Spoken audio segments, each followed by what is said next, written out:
दोस्तों नमस्कार। Learning by AP sir YouTube channel में आपका स्वागत है। मैं एपी सर। ये करंट अफेयर्स का 5वां वीडियो है। इसके पहले 4 वीडियो अपलोड किए जा चुके हैं। तो learning by AP sir YouTube channel पे, इसी चैनल पे आप पीछे के भी वीडियो देख लीजिए। इसके साथ ही यूपी के करंट अफेयर्स, यूपी की स्कीम के भी प्लेलिस्ट बना दी गई, जिसमें 9 वीडियो अपलोड किए गए। उनको सारे आप देख लीजिए। और इतना अगर आप कर लेते हैं तो करंट अफेयर्स कुछ भी बचने वाला नहीं। सारे करंट अफेयर्स का जो आगामी परीक्षा होने वाली है आपकी, उसमें कवर हो जाएगा। तो शुरू करते हैं। और इसकी पीडीएफ अगर चाहिए तो ये learning by AP sir Telegram channel आप ज्वाइन कर लीजिए। वहाँ पर पीडीएफ शेयर कर दी गई है, तो वहाँ से आप इसको पीडीएफ देख सकते हैं। ये पीडीएफ इसके पीछे की जो 4 वीडियो अपलोड किए गए उसकी पीडीएफ मर्ज करके learning by AP sir Telegram channel पे शेयर कर दी गई। वहाँ से आप डाउनलोड कर सकते हैं। तो आइए देखते हैं कि इसमें इम्पॉर्टेंट है उबेर कप 2021 का विजेता कौन है। तो ये चाइना के द्वारा इसको जीता गया। उबेर कप और थॉमस कप 2 ऐसे होते हैं जिनका संबंध बैडमिंटन से होता है। प्रमुख हैं, बाकी और हैं लेकिन जो प्रमुख हैं। अगला रामानुजन पुरस्कार 2021, इससे किसको, नीना गुप्ता को नवाजा गया, जो कलकत्ता विश्वविद्यालय है जादवपुर, उसकी ये प्रोफेसर हैं। मैथमेटिक्स के क्षेत्र में रामानुजन पुरस्कार दिया जाता। तो ये प्रोफेसर नीना गुप्ता जी को 2021 का रामानुजन पुरस्कार दिया गया, ध्यान रखिएगा। अगला सैयद मुश्ताक अली ट्रॉफी इम्पॉर्टेंट है। 2021 सैयद मुश्ताक अली ट्रॉफी किसके द्वारा जीती गई। तमिलनाडु ने इसको जीता है और कर्नाटक को हराया है। अगला दुनिया का सबसे ऊंचा ब्रिज कहाँ बन रहा, ये इम्पॉर्टेंट है। तो ये मणिपुर, पूर्वोत्तर भारत के मणिपुर में बन रहा। और ये मणिपुर वही राज्य है जहाँ पर सबसे पहले भारत का पहला खेल विश्वविद्यालय 2018 में ओपन किया गया। यूपी में पूछा जाए कि स्पोर्ट्स यूनिवर्सिटी कहाँ बन रही, तो यूपी में मेरठ में स्पोर्ट्स यूनिवर्सिटी को स्थापित किया जा रहा है। अगला life time achievement award badminton विश्व संघ के द्वारा 2021 किसको दिया गया, ये भी इम्पॉर्टेंट है। तो इसे प्रकाश पादुकोण को प्रदान किया गया है।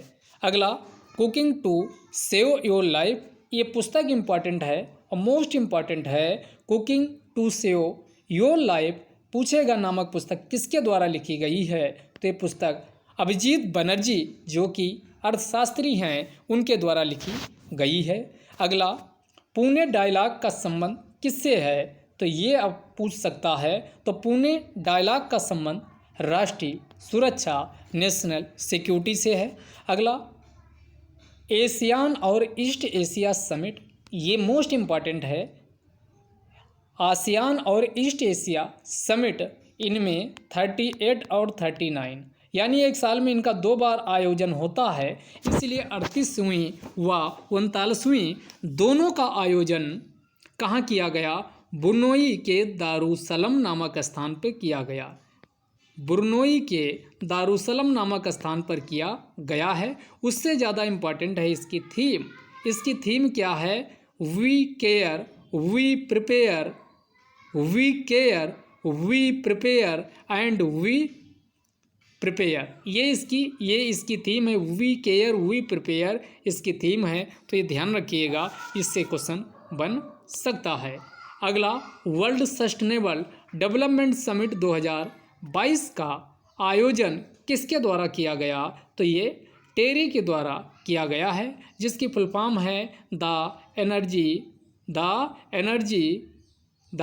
एनर्जी अवार्ड से रिन्यूएबल वॉइस इंस्टीट्यूट, इसकी फुल फॉर्म है। तो इसके टेरी के द्वारा, जो एक प्रकार का एनजीओ के रूप में काम करता है या गैर सरकारी संगठन के रूप में, इसका हेडक्वार्टर्स नई दिल्ली टेरी का है। इसी के द्वारा वर्ल्ड सस्टेनेबल डेवलपमेंट समिट 2022 जो हुई, उसकी अध्यक्षता की गई है। और इसकी थीम जो रखी गई मोस्ट इम्पॉर्टेंट है, टुवार्ड्स ए रेजिलिएंट प्लेनेट। टुवार्ड्स ए रेजिलिएंट प्लेनेट इसकी थीम रखी गई है 2022 की। अगला पेगासस के मामले में जांच के लिए 3 सदस्यीय कमेटी का गठन किया गया। और ये पेगासस के मामले के लिए कहाँ, तो ये आरबी रविचंद्रन की अध्यक्षता में जांच कमेटी का गठन किया गया। पेगासस को इजराइल के द्वारा विकसित किया गया था, तो इसको भी ध्यान आप रखिएगा, पूछा जा सकता है। आरबीआई 4 जनवरी 2022 को क्या गठन किया, तो आंतरिक फिनटेक यानी टेक्नोलॉजी का फाइनेंशियल एरियाज में कैसे अनुप्रयोग हो उसी को सुनिश्चित करने के लिए बाकायदा एक इंटरनल फिनटेक डिपार्टमेंट का गठन किया गया। तो ये डेट भी याद रखिएगा, डेट तक पूछा जा सकता है कि आरबीआई के द्वारा 4 जनवरी 2020 को कौन सा विभाग का गठन किया गया, तो आंतरिक फिनटेक विभाग का गठन किया गया। अगर ये क्वेश्चन उल्टा करके भी पूछा जा सकता है कि आंतरिक फिनटेक विभाग आरबीआई के द्वारा स्थापित हुआ, कब स्थापित हुआ, तो डेट याद कर लीजिए 4 जनवरी 2022। 4 जनवरी 2022। अगला, देश का पहला मेडिकल सिटी यहाँ पूछ रहा है, मेडिकल डिवाइस नहीं। अगर यहाँ मेडिकल डिवाइस शब्द यूज कर देता तो आंसर क्या हो जाता, तब आंसर केरल हो जाता, लेकिन यहाँ पर मेडिकल सिटी पूछ रहा है, तो ये पुणे महाराष्ट्र के पुणे में स्थापित किया गया और इसी का नाम इंद्रायणी रखा गया है। तो देश का पहला मेडिकल सिटी इंद्रायणी कहाँ स्थापित हुआ, पुणे में स्थापित हुआ, महाराष्ट्र के पुणे में स्थापित किया गया। इसके अलावा साहित्य अकादमी युवा पुरस्कार 2021 का आयोजन किया गया और यहाँ से यूपीपीएससी अभी एग्ज़ाम जो हुआ, एक कोई एग्ज़ाम था वेटरनरी का, उसमें क्वेश्चन पूछा भी था। तो अंग्रेजी का जो पुरस्कार मेघा मजूमदार को प्रदान किया गया। असमी में आ रहा तो यहाँ असमिया में अभिजीत बोरा को प्रदान किया गया। तो कुछ आप असमिया से अभिजीत बोरा, ये उधर के नाम भी है पूर्वोत्तर भारत के। बंगाली में चक्रवर्ती, तो चक्रवर्ती, चटर्जी, बनर्जी ये सब बंगाल साइड के होते, तो कॉमन सेंस आप एग्जाम में लगा करके कर सकते हो कि बंगाली गौरव चक्रवर्ती को, गुजराती दृष्टि सोनी को प्रदान किया गया। हिंदी का जो पुरस्कार प्रदान किया गया इम्पॉर्टेंट भी है, हिमांशु वाजपेयी ये नाम इम्पॉर्टेंट है, ध्यान रखिएगा। और दाहाल, पुष्कल दाहाल जैसे नाम सुनते हो, दाहाल से क्लियर हो जा रहा कि नेपाली का जो साहित्य अकादमी पुरस्कार है 2021 से महेश दाहाल नेपाली का प्रदान किया गया। और संस्कृत का नाम ही संस्कृत वाला है तो उन्हीं को प्रदान, सबसे कठिन नाम यही आपको लग रहा होगा, श्वेत पद्मा शतपथी। संस्कृत का श्वेत पद्मा शतपथी को प्रदान किया गया। और उसके बाद हिंदी का अगर पूछा जाए, ये साहित्य अकादमी अवार्ड है, वो ईवा अवार्ड थे, ये साहित्य अकादमी अवार्ड हैं, तो साहित्य अकादमी अवार्ड हिंदी का दया प्रकाश सिन्हा को प्रदान किया गया, जबकि अंग्रेजी का नामिता गोखले को, ये दोनों अलग से ध्यान रखिएगा। हिंदी का साहित्य अकादमी अवार्ड दया प्रकाश सिन्हा को प्रदान किया गया, जबकि अंग्रेजी का नामिता गोखले को प्रदान किया गया है। अगला, ये काफ़ी न्यूज में था कि सुअर का दिल का प्रत्यारोपण किया गया था और इसको अमेरिका के मेरीलैंड हॉस्पिटल के डॉक्टरों के द्वारा इसका सुअर के दिल का मनुष्य में पहली बार प्रत्यारोपण किया गया था। तब आपको कमेंट में बताना है उस मनुष्य का नाम क्या था, क्या वो जिंदा रह पाया, क्या ये पहली बार हुआ था कि किसी जानवर का दिल मनुष्य में ट्रांसप्लांट किया गया हो, इसके पहले यानी किसका दिल मनुष्य में ट्रांसप्लांट किया गया था, क्या वो जिंदा रह पाया था। तो ये आप कमेंट बॉक्स में बताइएगा। अगला, भारत का पहला बायोमास आधारित हाइड्रोजन जो संयंत्र है ये कहाँ, तो मध्य प्रदेश के खंडवा में स्थापित किया गया है। अगला आइए कुछ यहाँ स्कीम की चर्चा कर लेते हैं, जिनमें अटल न्यू इंडिया चैलेंज 2.0 इम्पॉर्टेंट है, ध्यान दीजिएगा। अटल न्यू इंडिया चैलेंज 2.0, अटल न्यू इंडिया चैलेंज 2.0, इसे 28 अप्रैल 2022 को लॉन्च किया गया। पहला, ये कब लॉन्च हुआ, अटल न्यू इंडिया चैलेंज 2.0 28 अप्रैल 2022 को लॉन्च किया गया। और ये कोई पहली बार नहीं है कि 28 अप्रैल 2022 को लॉन्च किया गया हो, यहाँ 2.0 ही दर्शाता है कि इसका पहला फेज इसके पहले लॉन्च किया गया था। पहला फेज इसके 4 साल पहले 2018 में पहला फेज को लॉन्च किया गया था और ये अटल इनोवेशन जो मिशन नीति आयोग का चल रहा है उसी का ये एक प्रकार का पार्ट है। तो अटल इनोवेशन मिशन नीति आयोग के द्वारा जो चल रहा उसी का पार्ट है अटल न्यू इंडिया चैलेंज। अटल न्यू इंडिया चैलेंज 2.0। तो डेट याद रखिएगा 28 अप्रैल 2022 को लॉन्च किया गया। पहला फेज 2018 में लॉन्च किया गया था। इसमें 1-2 मंत्रालय नहीं है, 5 मंत्रालय हैं। अटल न्यू इंडिया चैलेंज 2.0 में 5 मंत्रालय हैं। कौन कौन है आइए विचार करते हैं। तो इसमें कौन कौन है? जल शक्ति मंत्रालय है, रेल यानी जल वाला मंत्रालय जल शक्ति मंत्रालय है, और जल किसको ज़रूरत कृषि के लिए होता तो कृषि मंत्रालय है।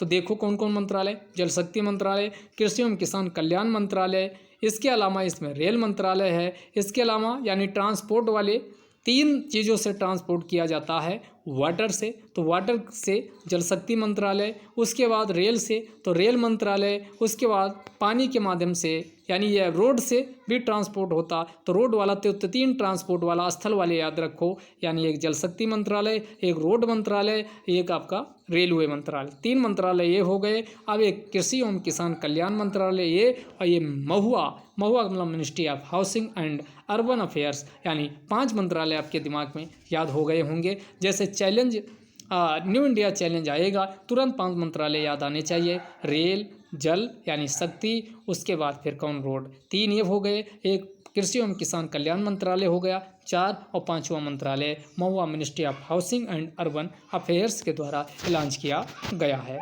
इसमें 7 एरिया हैं जिसको क्या किया गया यानी मुख्य फोकस किया गया है। कौन कौन है? तो ये इलेक्ट्रॉनिक मोबिलिटी को यानी इलेक्ट्रॉनिक गतिशीलता को प्रमोट किया जाएगा। इसके अलावा रोड ट्रांसपोर्टेशन को प्रमोट किया जाएगा। स्पेस टेक्नोलॉजी एंड एप्लीकेशन पे बल दिया जाएगा। सैनिटेशन टेक्नोलॉजी स्वच्छता प्रौद्योगिकी पर बल दिया जाएगा। मेडिकल डिवाइसेज यानी मेडिकल डिवाइस और उसके उपकरण इक्विपमेंट पे ध्यान दिया जाएगा। वेस्ट मैनेजमेंट अवशिष्ट प्रबंधन किया जाएगा। एग्रीकल्चर कृषि। तो इसमें आप देखोगे जो ये 5 मंत्रालय आप देखे हो तो इसमें रोड वाला इलेक्ट्रिक यानी रोड वाला था, इलेक्ट्रिक मोबिलिटी आ गया, और रोड ट्रांसपोर्टेशन ये भी उसी से आ गया। तो 2 तो इसी से आ गए। स्पेस टेक्नोलॉजी एंड एप्लीकेशन इसमें है। सैनिटेशन में महुआ वाला आ जाएगा। मेडिकल डिवाइस में यानी जो मेडिकल डिवाइस है ये आपका इसमें है। सॉलिड वेस्ट है। एग्रीकल्चर में कृषि किसान है। तो आप देखेंगे जो मंत्रालय हैं उसी से इसमें मामला संबंधित है। तो ये 7 ये फोकस एरिया, इसके ध्यान रखिएगा। अगला, देश की प्रथम कार्बन न्यूट्रल पंचायत कौन सी है? इम्पॉर्टेंट है क्योंकि देश की प्रथम है, इसलिए ऐसे क्वेश्चन यूपीपीएससी के या अन्य एग्जाम जो हैं उसके लिए फेवरेट क्वेश्चन है। तो देश की प्रथम कार्बन न्यूट्रल पंचायत ये पल्ली बन गई है।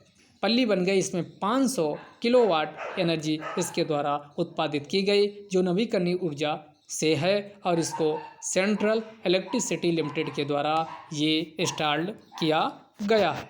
अगला आइए, रायसीना डायलॉग इम्पॉर्टेंट है। रायसीना डायलॉग का 7वां संस्करण का आयोजन किया गया। अब बात आती रायसीना है क्या? एक प्रकार का जो सांगरी ला सिंगापुर का होटल है उसी के तर्ज पर भारत में रायसीना डायलॉग का आयोजन किया जाता है, और जिसका आयोजन 2 संस्थाएं मिलकर करती है। एक विदेश मंत्रालय, एक ORF यानी ऑब्जर्वर रिसर्च फाउंडेशन के द्वारा इसका आयोजन किया जाता, जो एक प्रकार का जियो पॉलिटिकल व जियो इकोनॉमिक सम्मेलन होता है। भू राजनीतिक व भू आर्थिक एक प्रकार का सम्मेलन है। इसका इस बार आभासी वर्चुअल माध्यम में आयोजन किया गया। अब उससे ज़्यादा इम्पॉर्टेंट है ये थीम। 2022 की ये थीम क्या रही है? तो ये टेरा नोवा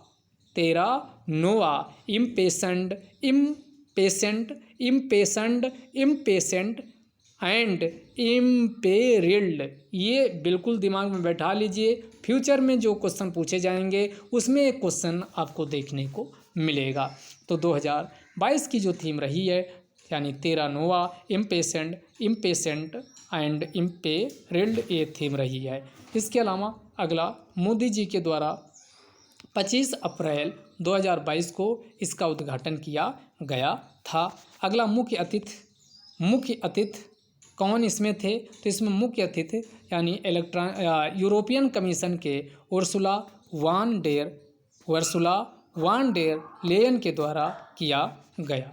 अगला इम्पॉर्टेंट है 99.999% pure green hydrogen pilot plant कहाँ स्थापित किया गया? तो ये जोरहट असम में किया गया। 20 अप्रैल 2022 को स्थापित किया गया है और इसको इंडियन ऑयल लिमिटेड कंपनी है उसके द्वारा किया गया। इसमें 30 किलोवाट प्रतिदिन के हिसाब से हाइड्रोजन का उत्पादन किया जाएगा। अगला इम्पॉर्टेंट है इंटेंसिफाइड मिशन इंद्रधनुष 4.0।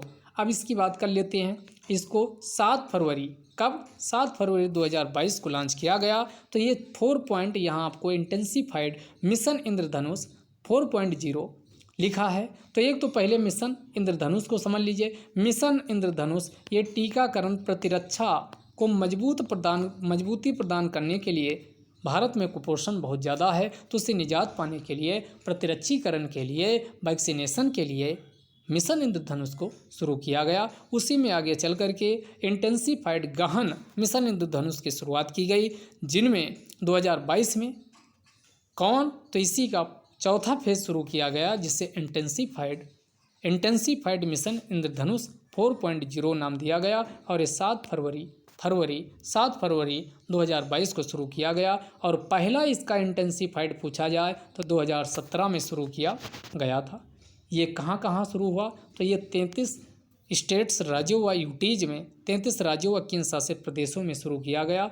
जो 33 राज्यों व केंद्र शासित प्रदेशों की 416 जिलों में शुरू किया गया। उद्देश्य क्या है? सार्वभौमिक टीकाकरण की दिशा में अस्थायी लाभ प्राप्त करने में योगदान देना। अगला कोविड-19 महामारी के चलते नियमित टीकाकरण की धीमी गति है उसको तेजी लाना, ये इसके उद्देश्य रहे हैं। अगला ये नीति आयोग के द्वारा एक इंडेक्स जारी किया गया, इम्पॉर्टेंट है, 27 दिसंबर 2021 को जारी किया गया, जिससे हेल्दी स्टेट्स प्रोग्रेसिव इंडिया यानी स्वास्थ्य राज्य और प्रगतिशील भारत के नाम से इसे जाना गया। और ये चौथा संस्करण था 2019-20 का। इसमें 24 इंडिकेटर, ये सब छोटे छोटे फैक्ट याद रखिएगा क्योंकि स्टेटमेंट बना करके अब क्वेश्चन दे दिया जाएगा। अब इसमें big state, small state, UTs 3 category में राज्यों को रखा गया। बिग स्टेट की बात करें, नंबर 1 पे केरल है, तो ये ऐसे मानचित्र बना लीजिए। केरल नंबर 2 पे तमिलनाडु है, नंबर 3 पे यहाँ तेलंगाना है,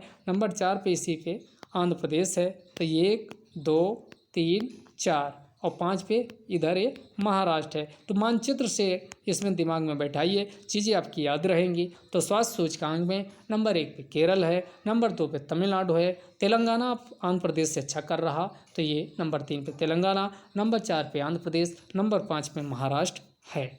छोटे राज्यों में बात करें तो मिजोरम है, उसके बाद त्रिपुरा है, मिजोरम, उसके बाद त्रिपुरा, उसके बाद सिक्किम, फिर गोवा और मेघालय। छोटे वाले भी ध्यान रखिएगा, क्वेश्चन कठिन बना देगा तो पूछेगा टॉप 5 में कौन शामिल है, कौन नहीं शामिल है। तो इसमें आपका सबसे पहले मिजोरम बहुत अच्छा पूर्वोत्तर भारत में कई मामलों में कर रहा, तो मिजोरम, फिर त्रिपुरा, मिजोरम, नंबर 1 पे मिजोरम, नंबर 2 पे त्रिपुरा, नंबर 3 पे सिक्किम, नंबर 4 पे गोवा, उसके बाद सिक्किम के बाद सीधा गोवा, क्योंकि सिक्किम गोवा बहुत अच्छा प्रयास कर रहे हैं तो ये भी है। पहले सिक्किम है, फिर गोवा है और सबसे लास्ट में मेघालय। तो ये 5वें पे मेघालय है। तो ये ध्यान रखिएगा, नंबर 1 पे मिजोरम, अगर छोटे राज्यों में 5 पूछा जाए, नंबर 1 पे मेघालय, नंबर 2 पे त्रिपुरा, नंबर 3 पे सिक्किम, नंबर 4 पे गोवा और नंबर 5 पे कौन है? मेघालय। अगर यूटीज में बात किया जाए तो नंबर 1 पे कौन है? तो इसमें एक ही हमने लिखा, दमन दीव एवं दादरा नगर हवेली। यूटीज के चांसेस कम है, टॉप वाला देखिएगा, उससे आपका हो जाएगा। अगर बिग स्टेट की बात किया जाए तो इसमें जो अपना उत्तर प्रदेश है, उत्तर प्रदेश, ये 19वें स्थान पे रहा है और इसे अंतिम स्थान पे रहा। बिग स्टेट में उत्तर प्रदेश अंतिम स्थान इस पे काबिज हुआ है, यानी अंतिम पायदान पे 19 राज्यों को बिग स्टेट में शामिल किया गया था, तो अंतिम स्थान यूपी का रहा है। और यूपी से अच्छा बिहार की पोजीशन रही है। बिहार को इसमें 31.00 यानी 31 अंक प्राप्त हुए हैं, जबकि यूपी वाला ये अंक भी ध्यान रखिएगा, यानी 30.57 ये प्राप्त हुआ है। अगला अगर वार्षिक वृद्धिशील में पूछा जाए कि वृद्धि सबसे तेजी से कौन किए हैं, तब इसमें नंबर 1 पे यूपी हो जाएगा। नंबर 1 पे वृद्धि करने के मामले में यानी स्वास्थ्य के मामले में यूपी रहा, नंबर 2 पे असम और नंबर 3 पे तेलंगाना। तो ये भी ध्यान रखिएगा, हो सकता क्वेश्चन यहाँ से पूछ लिया जाए। तो यूपी, असम और तेलंगाना। अगला पब्लिक अफेयर्स इंडेक्स 2021 ये जारी किया गया। इसे पीएससी के द्वारा पब्लिक अफेयर्स सेंटर के द्वारा जो बेंगलुरु में स्थित है उसके द्वारा जारी किया जाता एक प्रकार का थिंक टैंक है, जिसकी स्थापना 1994 में की गई थी और ये 6ठा संस्करण जारी किया गया। इसमें 3 स्तंभ हैं और 3 स्तंभ का मतलब हुआ 3 सा है, 3 सा। 3 सा का मतलब कौन? एक समता हो गया, एक समृद्धि हो गई, एक संवहनीयता हो गई। तो 3 सा से आप ध्यान रखिएगा, इसमें शामिल किया जाता है। 5 विषय इसमें हैं।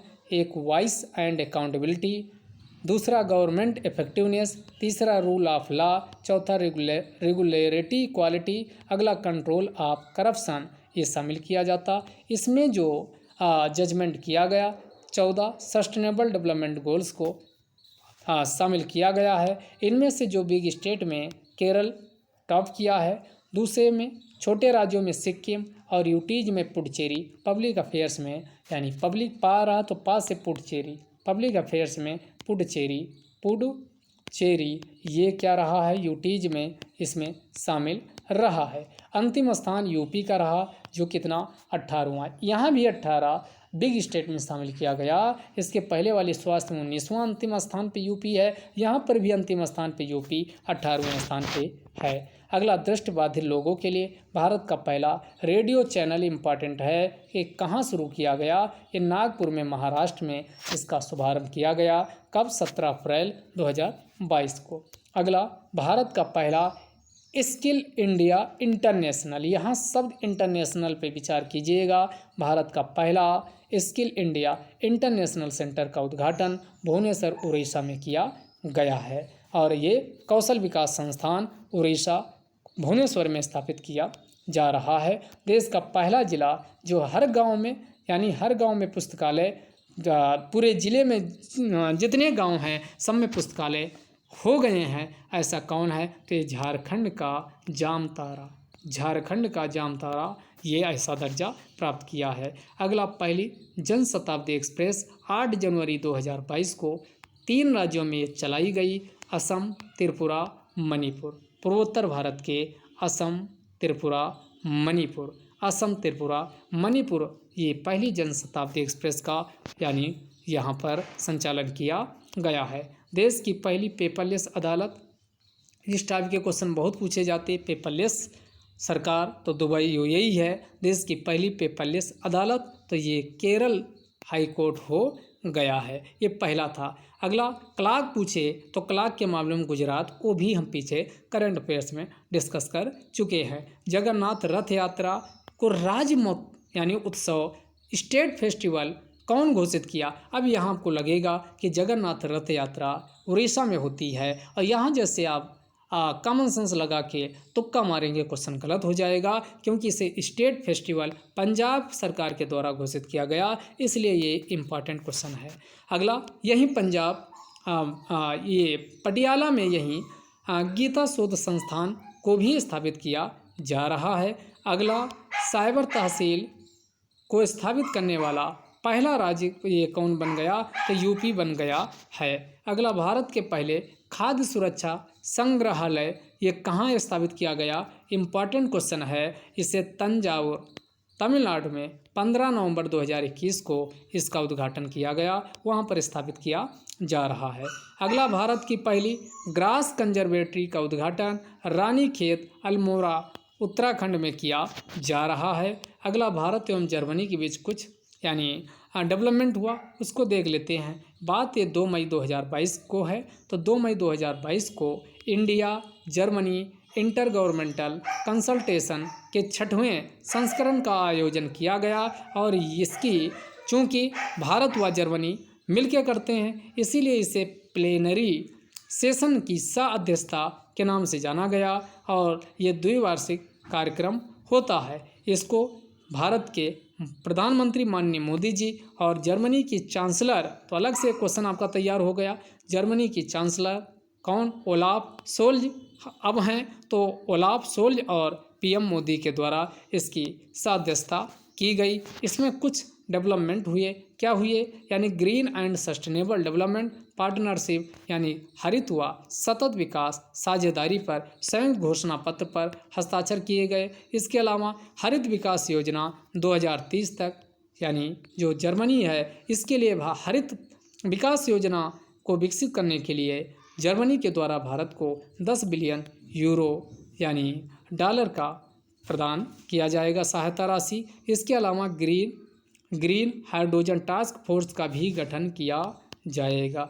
ग्रीन हाइड्रोजन टास्क फोर्स का भी गठन किया जाएगा। तो ये भी आप ध्यान रखिएगा। आगे आते हैं, भारत एवं डेनमार्क के बीच भी कुछ डेवलपमेंट हुआ। तो इंडिया ग्रीन फाइनेंस इनिशिएटिव को लॉन्च किया गया। तो क्वेश्चन पूछ लेगा कि इंडिया ग्रीन फाइनेंस इनिशिएटिव कहाँ लॉन्च किया गया, तो ये किन देशों के साथ मिलकर इंडिया ने लॉन्च किया? तो इंडिया ने डेनमार्क के साथ मिलकर इंडिया ग्रीन फाइनेंस इनिशिएटिव को लॉन्च किया गया, जो भारत में हरित परियोजनाएं जो चल रही उसके फाइनेंस के लिए है। 2020 में ग्रीन स्ट्रेटजिक पार्टनरशिप की भी उद्घोषणा की गई थी इसके पहले। अब अगला सेकंड जो नार्डिक में कौन? ये फ्रेंड्स यहाँ है, फिनलैंड है, आइसलैंड है, नॉर्वे है, डेनमार्क है, स्वीडन है। इन्हीं को नार्डिक देश के नाम से जाना जाता है, या इसी को स्कैंडिनेवियन देश के नाम से जाना जाता है। स्कैंडिनेवियन देश के नाम से जाना जाता। तो ये सेकंड नार्डिक समिट का आयोजन 3 मई 2022 को हुआ, जिसका अध्यक्षता या मेजबानी डेनमार्क की जो पीएम मेटे फ्रेडरिक्सन है इनके द्वारा किया गया। अगला 19 अप्रैल 2022 को global centre for traditional medicine की आधारशिला कहाँ रखी गई? इम्पॉर्टेंट है, यहाँ पूछेगा। ग्लोबल चूँकि वैश्विक स्तर का है तो global centre for traditional medicine की आधारशिला जामनगर गुजरात में रखी गई है। जब ये आधारशिला रखी जा रही थी तो WHO के जो महानिदेशक हैं टेड्रोस घेब्रेयेसस और मॉरिशस के जो प्रधानमंत्री हैं प्रविंद कुमार जगन्नाथ, ये दोनों लोग उपस्थित थे। तो उनकी उपस्थिति में ये इसकी आधारशिला रखी गई। इसके अलावा भारत में global Ayush investment and innovation summit 2022 का भी आयोजन पहली बार हुआ, इसलिए इम्पॉर्टेंट है। तो पूछेगा global Ayush investment and innovation summit 2022 का आयोजन कब हुआ? तो ये पहली बार इसका आयोजन किया गया है। ये कब हुआ? तो ये 20 से 22 अप्रैल 2022 को हुआ। और कहाँ हुआ? ये गांधीनगर गुजरात, महात्मा मंदिर जो गांधीनगर गुजरात में है वहाँ पर किया गया। और इसमें सस्टेनेबल डेवलपमेंट गोल नंबर 3 का जो स्वास्थ्य एवं कल्याण है इस पर प्रमुख रूप से ध्यान दिया गया है। अगला वर्ल्ड प्रेस फ्रीडम इंडेक्स 2022, इसका जो वर्ल्ड यानी प्रेस फ्रीडम इंडेक्स 2022 से आया, इसे किसके द्वारा जारी किया जाता? तो रिपोर्ट्स विदाउट बॉर्डर के द्वारा, जो एक प्रकार का NGO है, नॉन गवर्नमेंटल ऑर्गेनाइजेशन है, उसके द्वारा जारी किया जाता है। ये 20वां संस्करण जारी किया गया और इसमें 3 मई को ये जारी किया जाता है, जो विश्व प्रेस दिवस भी मनाया जाता है। इसमें 5 संकेतक का प्रयोग किया जाता है, जिनमें से 3 तो आप जानते हो, सामाजिक, आर्थिक, राजनीतिक परिदृश्य। तो राजनीतिक हो गया, सामाजिक सांस्कृतिक एक में है, एक आर्थिक हो गया। 3 तो ये इंडिकेटर्स हो गए कि किसी देश में सामाजिक सांस्कृतिक परिदृश्य क्या है, राजनीतिक परिदृश्य क्या है और आपका आर्थिक परिदृश्य क्या है। तो सबसे पहले राजनीतिक परिदृश्य, दूसरा आर्थिक परिदृश्य, तीसरा सामाजिक सांस्कृतिक परिदृश्य, ये इसमें शामिल होता है। और उसके बाद 2 और बच रहे हैं, उनमें लीगल फ्रेमवर्क कैसा है और लास्ट में सिक्योरिटी। अब आइए सबसे पहले ओवरऑल में देख लेते हैं। विश्व में टॉप कौन किए? तो नंबर 1 पे नॉर्वे, नंबर 2 पे यानी प्रेस फ्रीडम इंडेक्स में नंबर 1 पे नॉर्वे रहा है, नंबर 2 पे डेनमार्क रहा है, नंबर 3 पे स्वीडन रहा है। तो नॉर्वे, डेनमार्क, उसके बाद स्वीडन, इन 3 टॉप देशों को कम से कम आप याद रखिए, नॉर्वे, डेनमार्क, स्वीडन। उसके बाद अगर ब्रिक्स देशों में तुलना करें तो ब्रिक्स में किसकी क्या स्थिति रही है। सबसे अच्छा यहाँ पर ब्रिक्स देशों में जो देश रहे हैं उनमें से जो ब्राज़ील है इसकी 110 है। ब्राज़ील की इंडिया की पोजीशन से अच्छी पोजीशन, क्योंकि इंडिया की रैंक 150, जबकि इसके पहले इंडिया 142 के स्थान पे था, लेकिन 2022 में भारत 150वें पे पहुंच गया। तो ब्रिक्स से अगर हम तुलना करते हैं तो 110 पे ब्राज़ील रहा। रशिया 155, 5 पोजीशन रशिया पीछे है, 5 पोजीशन भारत से रशिया पीछे है, ध्यान रखिएगा। चाइना की अगर बात करें तो चाइना की इसमें जो रैंक रही है वो कितनी रही है, 150 चाइना की है, यानी इंडिया के बराबर है।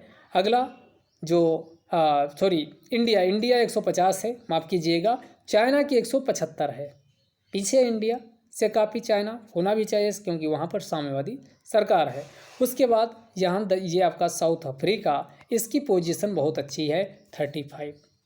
तो ब्रिक्स में अगर तुलना करें तो विश्व प्रेस इंडेक्स में टॉप ब्रिक्स में किसने किया तो दक्षिण अफ्रीका 35वें स्थान पे है, ब्राज़ील 110 पे है, रसिया भारत से 5 स्थान पीछे 155 पे है, इंडिया 150 पे है, चाइना 175 पे है। ये इसमें हो गया टॉप नॉर्वे, डेनमार्क और उसके बाद स्वीडन।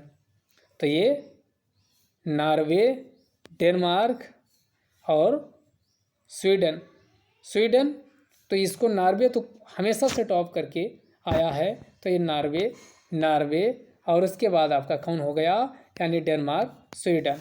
इसके बाद आइए अंतिम स्थान पे कौन रहा है, तो अंतिम स्थान पर उत्तर कोरिया, 180 देश शामिल किए गए थे, जिनमें 180वीं रैंक इसको प्राप्त हुई है। तो टॉप देश नॉर्वे नंबर 2 पे, डेनमार्क नंबर 3 पे, स्वीडन रहे हैं।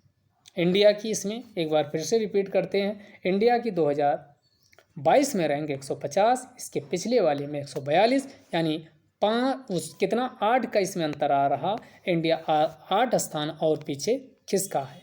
अगला हेनले पासपोर्ट इंडेक्स 2022 का क्वार्टर नंबर 2 जारी किया गया। तो एक साल में 4 बार ये जारी किया जाता है। तो क्वार्टर नंबर 2 में जो नंबर 1 पे रहें 2 देश रहें, जापान हमेशा से टॉप करता आया, लेकिन 2022 के क्वार्टर नंबर 2 वहाँ देख लीजिएगा एग्जाम में कौन सा क्वार्टर पूछ रहा, तो क्वार्टर नंबर 2 में जापान और सिंगापुर नंबर 1 पे टॉप किए। नंबर 2 पे भी 2 रहें, एक जर्मनी और दूसरा दक्षिण कोरिया। नंबर 3 पे 4 देश इसमें हैं, फिनलैंड है, इटली है, लग्जमबर्ग है, स्पेन है। जब भी इस टाइप का देश आता तो क्वेश्चन सीधा एग्जामिनर बनाता है शीर्ष 5 में कौन शामिल है, कौन शामिल नहीं है। तो हमने कहा नंबर 1 पे 2 हैं, जापान सिंगापुर, नंबर 2 पे जर्मनी और दक्षिण कोरिया हैं। उसके बाद फिर नंबर 3 पे 3 देश हैं, इटली है, स्पेन है, फिनलैंड है, लग्जमबर्ग। इंडिया की जो पोजीशन इसमें रैंक प्रदान की गई, यानी 2022 के क्वार्टर 2 में, उसमें 84 रही है। अगला पहली बार ये कब 2006 में पहली बार इसको जारी किया गया था। अगला आर्थिक स्वतंत्रता सूचकांक 2022, ये किसके द्वारा जारी किया जाता, हेरिटेज फाउंडेशन के द्वारा जारी किया जाता है। इसमें एको नामकली फ्री देश की अनाउंसमेंट की जाती। तो इनमें सिंगापुर को घोषित किया गया विश्व का सबसे बड़े देश की सबसे स्वतंत्र अर्थव्यवस्था सिंगापुर को करार दिया गया। सिंगापुर के बाद स्विट्जरलैंड है, आयरलैंड है, न्यूजीलैंड है, लग्जमबर्ग है, इसके बाद ताइवान है, ताइवान के बाद यानी एस्टोनिया है। ये 7 ऐसे देश हैं जिनको क्या घोषित किया गया, एको नामकली फ्री देश घोषित किया गया है। इसके अलावा 57 अर्थव्यवस्था को मोस्टली अनफेयर घोषित किया गया। इसी यानी जहां पर आर्थिक स्वतंत्रता ना के बराबर है, तो इसी में भारत भी शामिल है। भारत, ब्राज़ील, अर्जेंटीना इसी मोस्टली अनफ्री में शामिल है। मोस्टली अनफ्री में शामिल है, जहां पर स्वतंत्रता अधिकांशतः ही प्रदान की जाती है, स्वतंत्रता नहीं दी जाती। अगर इंडिया की रैंक की बात किया जाए तो आर्थिक स्वतंत्रता में 2022 में इंडिया 131 स्थान पे रहा है।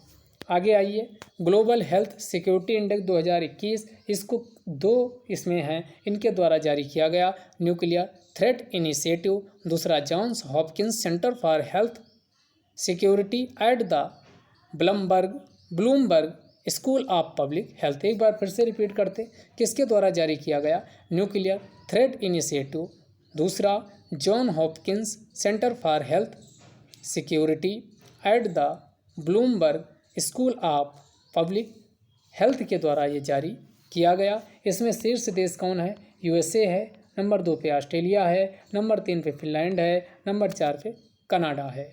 नंबर 1 पे यूएसए है, नंबर 2 पे ऑस्ट्रेलिया है, नंबर 3 पे फिनलैंड है, नंबर 4 पे कनाडा है। सबसे नीचे 195 पे कौन है? सोमालिया है। 195 पे कौन? सोमालिया। तो शीर्ष देश कौन है? यूएसए है, उसके बाद ऑस्ट्रेलिया है, फिनलैंड है और कनाडा है। सबसे निचले 195 पे सोमालिया है।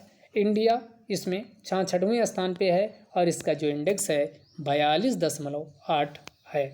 अगला, न्यू डेवलपमेंट बैंक में मिस्र एज ए न्यू मेंबर नया सदस्य के रूप में शामिल हुआ। और अब बात आती है न्यू डेवलपमेंट बैंक, इसी को ब्रिक्स बैंक के नाम से भी जाना जाता है। 2015 में इसकी उद्घोषणा की गई थी और ये 2021 में भी इसमें 3 देश शामिल हुए, यूएई, उरुग्वे, बांग्लादेश। ये तीनों देश याद रखिएगा, कभी भी क्वेश्चन बन सकता है। तो ये 3 देश शामिल हुए, यूएई, उरुग्वे और बांग्लादेश 2021 में शामिल हुए थे। अगला, रूल ऑफ लॉ इंडेक्स 2021, ये 12वां संस्करण था रूल ऑफ लॉ इंडेक्स का और इसे वर्ल्ड जस्टिस प्रोजेक्ट के द्वारा जारी किया जाता है। इसमें जो टॉप किए हैं देश डेनमार्क है और फिर नॉर्वे, फिर फिनलैंड और भारत की इसमें 79 रैंक रही है। अगला, ग्लोबल फूड सिक्योरिटी इंडेक्स 2021, इसमें कौन कौन टॉप किए? नंबर 1 पे आयरलैंड, नंबर 2 पे ऑस्ट्रेलिया, नंबर 3 पे यूके, नंबर 4 पे फिनलैंड रहे हैं। इनको 2-3 बार आप अच्छे से रिवाइज कर लीजिएगा, दिमाग में सारी चीज़ें क्या होंगी? बैठ जाएंगी। तो नंबर 1 पे आयरलैंड, नंबर 2 पे ऑस्ट्रिया, नंबर 3 पे यूके, नंबर 4 पे फिनलैंड। इंडिया इसमें 71वें स्थान पर रहा और इससे 2021 में 57.2 अंक प्राप्त हुए हैं। अगला, वन प्लेनेट समिट का आयोजन कहाँ हुआ? तो ये पेरिस फ्रांस में किया गया। 11 जनवरी 2021 को इसका आयोजन हुआ है और इसमें एक नई पहल शुरू की गई, high ambition coalition for nature and people, और ये इसमें भारत भी शामिल हो गया। High ambition coalition for nature and people में 7 अक्टूबर 2021 को भारत भी शामिल हुआ और ब्रिक्स जो देश है इसमें भारत शामिल होने वाला प्रथम देश बना है। इसके द्वारा एक टारगेट तय किया गया, इससे एनडीए या सीडीएस में क्वेश्चन आ चुका है, तो ये भी ध्यान रखिएगा। 30x30 टारगेट इसको यानी इसमें घोषित किया गया। ये है क्या? तो 2030 तक विश्व की न्यूनतम 30% भूमि एवं महासागरों का संरक्षण किया जाएगा। मतलब 2030 सस्टेनेबल डेवलपमेंट गोल को प्राप्त करने का भी जो सस्टेनेबल डेवलपमेंट गोल 17 टारगेट रखा गया है, इसे भी 2030 तक प्राप्त किया जाना है। तो इसीलिए कहा गया 2030 तक विश्व की न्यूनतम 30% जो भूमि और महासागर हैं इनका संरक्षण किया जाएगा और इसी को 30x30 टारगेट का नाम दिया गया। ये इसकी अध्यक्षता फ्रांस, कोस्टारिका, यूके की अध्यक्षता में इसे स्थापित किया गया है। आगे कुछ चक्रवात आए हैं, उनको डिस्कस कर लेते। तो चक्रवात आसानी ये 8 मई 2022 को आया, बे ऑफ बंगाल में निर्मित हुआ है। 8 मई को आया, 3 दिन बाद 11 मई 2022 को आंध्र प्रदेश के मछलीपट्टनम व नरसापुरम में ये लैंडफॉल किया और इसका नामकरण जो आसामी दिया गया है, आसानी यानी चक्रवात जो ये आसानी है, ये किसके द्वारा नाम दिया गया? तो ये चक्रवात आसानी नाम श्रीलंका के द्वारा प्रदान किया गया है। अगला, पूर्व में कौन कुछ चक्रवात आए उनको भी हम देख लेते हैं जो हमारे एग्जाम के लिए काम किए हैं। एक तो ये दिसंबर 2021 में आया था, तो ये मंथ भी याद रखिएगा। जैसे 11 मई को लैंडफॉल किया आंध्र प्रदेश में, वो भी ध्यान रखिएगा यानी आसानी। उसी प्रकार दिसंबर में भी आया था 2021 में जवाद चक्रवात, तो दिसंबर में जवाद चक्रवात आया था। दिसंबर के महीने में बच्चे जवान होते हैं, यानी ठंड का महीना होता है और बच्चे खूब खेलते हैं, तो आप इसे याद रख सकते हैं। जवाद को जवान बना दीजिए तो दिसंबर जवान।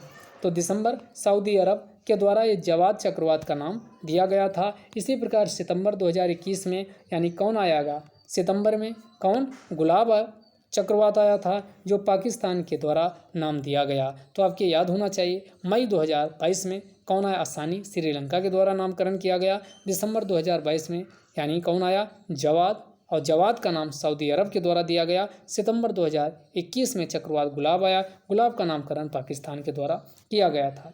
इसके अलावा कुछ ज्वालामुखी विस्फोट हुए, उनमें से माउंट ताल ज्वालामुखी का विस्फोट हुआ, ये पूछा जा सकता है। ये फिलीपींस में स्थित है और किस द्वीप पर है, तो फिलीपींस के लुजोन द्वीप पर स्थित है। इसमें भयंकर विस्फोट हुआ, इसलिए चर्चा में रहा है। कुछ स्कीम चर्चा में रही है, ये स्कीम बजट में भी अनाउंसमेंट किया गया, जिसे रैंप योजना के नाम से जाना जाता है। तो आइए रैंप को समझते हैं। Raising and accelerating MSME performance. तो ये आपका रेजिंग एंड एक्सीलरेटिंग एमएसएमई और पी से परफॉर्मेंस, ये किसके द्वारा ये शुरू किया गया, तो ये विश्व बैंक की प्रयासों से भारत में जो सूक्ष्म लघु एवं मध्यम उद्यम है उनको बढ़ावा देने के लिए विश्व बैंक की सहायता से शुरू किया गया। और इसमें 808 मिलियन US$ यानी राशि से इसे स्थापित किया गया है, शुरू किया गया, जो एज रुपये में देखोगे तो 6062 यानी 6062.45 करोड़ रुपये के आसपास होता है। इसका टाइम 5 साल निर्धारित होगा। इस स्कीम का जो टाइम है वो कितने, 5 साल निर्धारित किया गया है। कितने साल, 5 साल निर्धारित किया गया है। तो ये आइए कब से कब तक है 5 साल, तो ये 2022-23 से लेकर 2025-26 तक, 2022-23 से लेकर 2025-26 तक 5 साल है। आगे आइए कुछ और चीज़ों की डिस्कस करते। तो इसमें राष्ट्रीय परिवार स्वास्थ्य सर्वेक्षण 5 2020-21 में जो नेशनल फैमिली हेल्थ सर्वे 5 का आयोजन हुआ, इससे चर्चा कर लेते। इनमें 28 राज्य और 8 जो यूटीज हैं सबको शामिल किया गया और 707 जिलों में सर्वे किया गया। और इसमें जो नमूना लिया गया ये 707 जिलों के 6.37 लाख घरों के नमूनों पर यह सर्वे किया गया है। ठीक, इसके पहले जो नेशनल फैमिली हेल्थ सर्वे 1 का सर्वे किया गया 1991 में किया गया था। 5 के निष्कर्ष, कुछ आउटकम्स को देखते हैं। तो राष्ट्रीय स्तर पर जो टोटल फर्टिलिटी रेट है वो कितना है, तो इस सर्वे में बताया गया कि 2.0 है। यहाँ से भी क्वेश्चन बनेगा 2.0। तो ये नेशनल फैमिली हेल्थ सर्वे अगर 5वें के हिसाब से पूछा जाए जो 2020-21 में आयोजन हुआ, उसमें कितना टोटल फर्टिलिटी रेट, एक औसत महिला के द्वारा बच्चा पैदा करने की जो संख्या है वो कितनी, 2.0 है। इसके पहले कितनी थी, यानी जो 4 का आया था तो उसमें 2.2 थी। ये 2.2 वाला भी क्वेश्चन एग्जाम में पूछा गया था।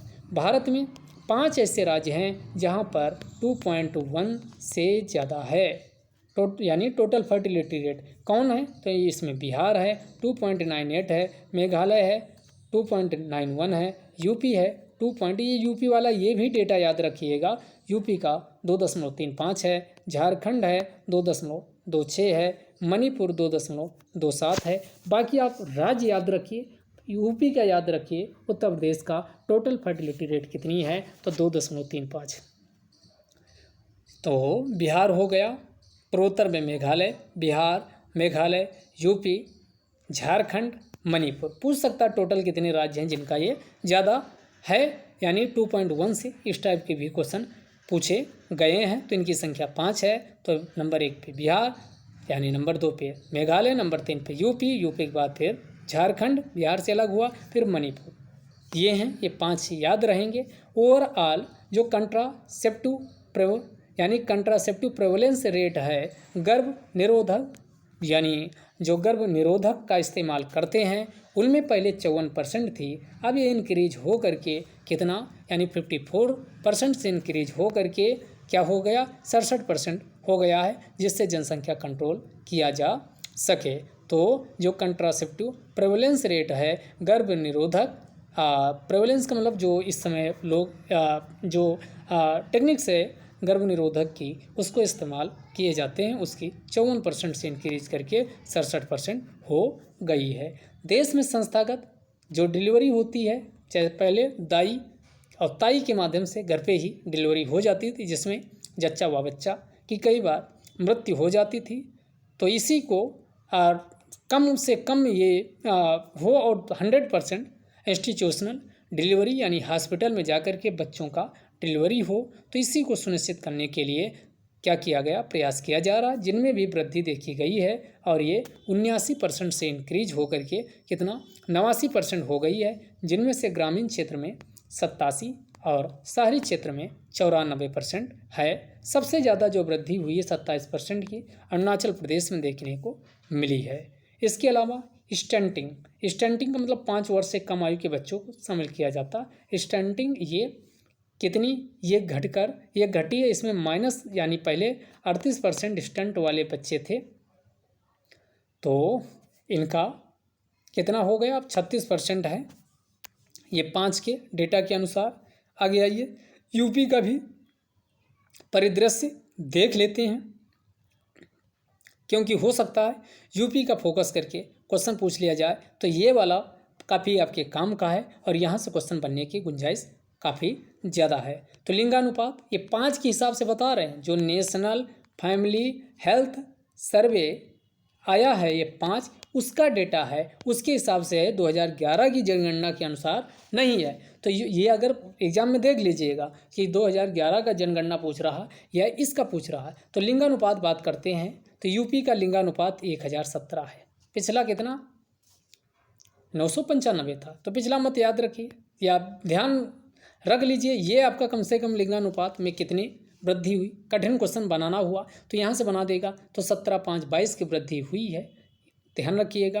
तो इसमें 1017, अगर शहरी पूछे तो 961 है, ग्रामीण पूछे तो 1036 है, 1036 और इसमें 961, ओवरऑल 1017 है, तो 1036, 961। टोटल फर्टिलिटी रेट पूछा जाए तो ये कितनी, तो यूपी का 2.4, यूपी का है, पूरा डेटा बता रहे हैं, 2.4 है, और 2.4 से यानी ज़्यादा है, 0.1 ज़्यादा है ग्रामीण वाली। यूपी की ग्रामीण लिंगानुपात वो टोटल फर्टिलिटी रेट कितनी है, 2.5 है, जबकि शहरी क्षेत्र की 1.9 है। याद हो गया होगा, एक याद कर लीजिए, ये वाला दिमाग में रहेगा। 2.4% ये है कौन, टोटल फर्टिलिटी रेट कुल प्रजनन दर 2.4, इससे 0.1 ज़्यादा करोगे रूरल वाली 2.5 है, और 1.9 किसकी है, यानी शहरी वाली है। अगर IMR की बात किया जाए, इन्फेंट मोर्टेलिटी रेट, शिशु मृत्यु दर, तो ये 42। पहले इसमें देख लो कि शहर वाले में कम है, 42 है, रूरल वाले में यानी ये 10 ज़्यादा है, तो शहरी क्षेत्र में 42 है, ग्रामीण क्षेत्र में 52.6।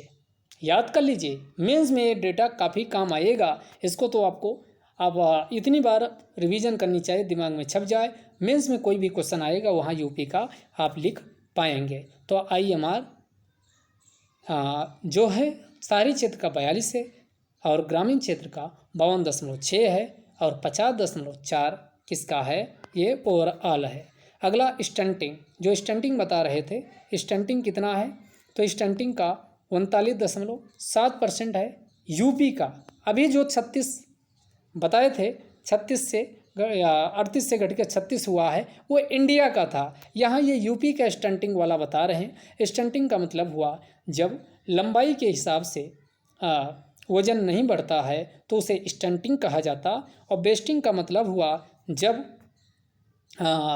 दो चीज़ें होती हैं कि आप, बेस्टिंग का मतलब हुआ कि आपका वजन नहीं इंक्रीज होता है लंबाई के अनुपात में, तो उसी को क्या कहा जाता, उसी को यानी बेस्टिंग कहा जाता है। तो ये दो चीज़ें होती हैं। स्टंटिंग वाले में 29.7 है। उसके बाद आइए इसमें देखते हैं शहरी क्षेत्र में 31 रूरल का 31.3 है और शहरी का 33 है। स्टंट वाले में 33, ग्रामीण में 31.3 ओवरऑल 39.7 है। इसके बाद बेस्टिंग में 18.7 है।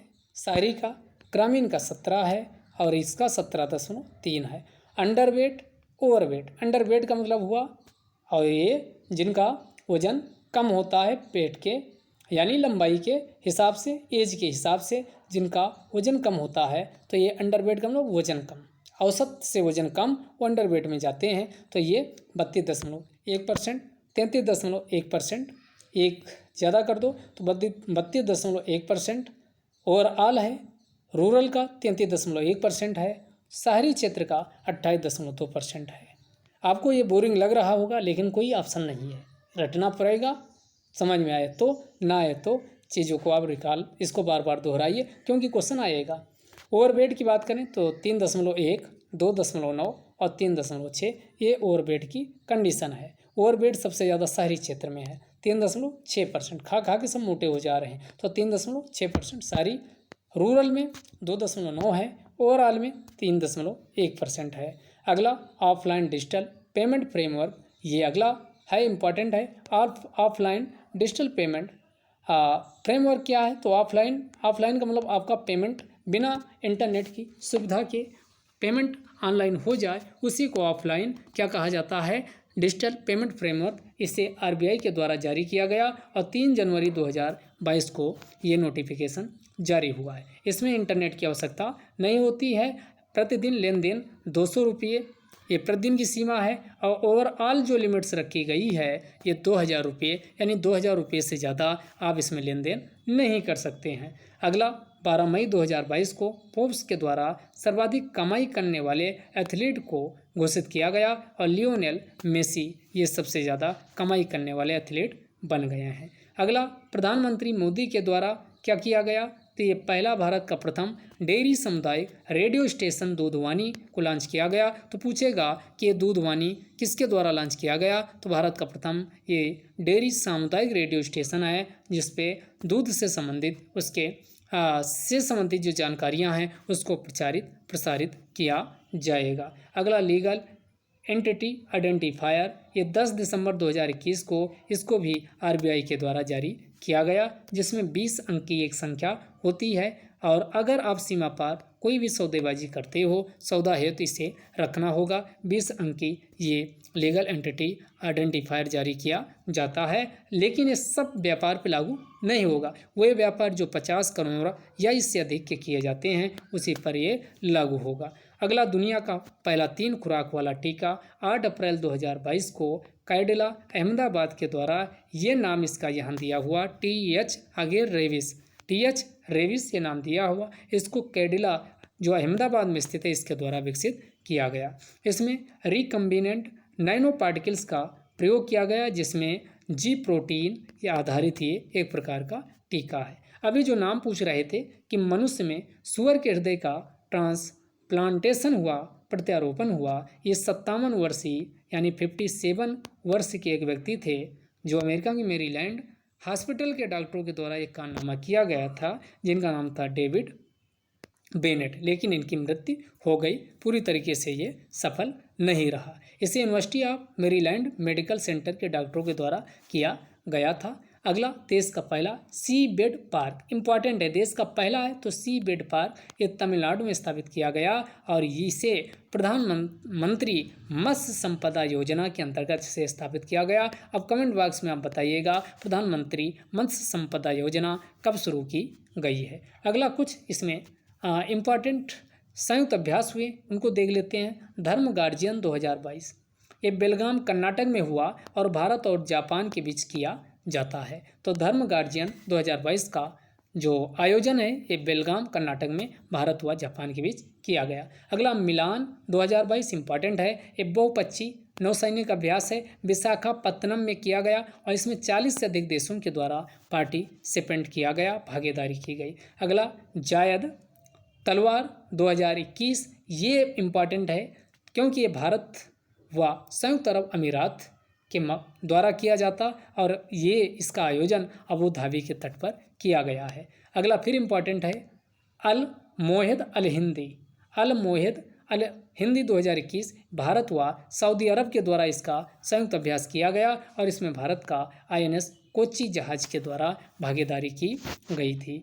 अगले पे आते हैं संयुक्त अभ्यास जो कारपेट अभ्यास 2021 है, ये भारत व इंडोनेशिया के द्वारा किया गया हिंद महासागर में। इसमें INS खंजर के द्वारा पार्टिसिपेंट किया गया है। अगला अजय वारियर इम्पॉर्टेंट है। Bharat most important Ajay Warrior 2021, इसका भारत व UK के द्वारा उत्तराखंड के चौबटिया में इसका आयोजन किया गया है, संयुक्त अभ्यास किया गया। भारत के अगले नए चुनाव आयुक्त 15 मई 2022 को यानी सुशील चंद्रा के स्थान पर राजीव कुमार ने शपथ ली है, तो इम्पॉर्टेंट है, पूछ लेगा। अगला नीरज चोपड़ा के द्वारा भाला फेंक, ये भाला फेंक हैं प्लेयर हैं और इनके द्वारा ओलंपिक्स में भारत का एकमात्र गोल्ड मेडल जीता गया था और इन्हीं को 2022 में breakthrough of the year के लिए नामित किया गया और इनको एक मिनट, ये आगे पीछे हो गया है, कोई बात नहीं।